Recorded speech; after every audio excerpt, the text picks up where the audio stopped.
আমরা সারাপুরি থেকে এসে নিমাই চৈতন্যর ঘাটে এসে পৌঁছে গেছি। এখানে আমি আর আমার হাজবেন্ড দুজনে ঘাটে নেমেছি। এখানে দুজনে ডিসাইড করলাম যে দুজনে একসঙ্গেই স্নান করবো, গঙ্গা স্নান, আর একসঙ্গেই ঘটে করে জল তুলবো, তুলে তারকেশ্বর যাবো পুজো দিতে, হেঁটে যাব। তো দুজনে নেমে গেছি। তারপরে আমার হাজবেন্ড আমাকে জিজ্ঞাসা করছিল যে কি করবো। আমি তাকে বলছিলাম যে এরকমভাবে 5 বার ঘুরে তারপরে হচ্ছে জলটা তুলতে হয়। তার মধ্যে আবার ক্যামেরার দিকে হাই হ্যালো করছে সে। তো দেখো, জল তোলার তার নাম নেই, ভগবানের ডাকার নাম নেই, হাই হ্যালো করতে ব্যস্ত সে ক্যামেরার মধ্যে।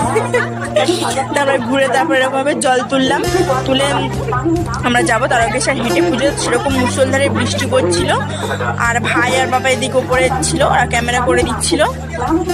এই জল তুলে গঙ্গা মাটি দিয়ে ঘরটাকে আটকে পুজো দিয়ে তারপরে যেতে হবে, ঘরটা বাঁধতে হবে।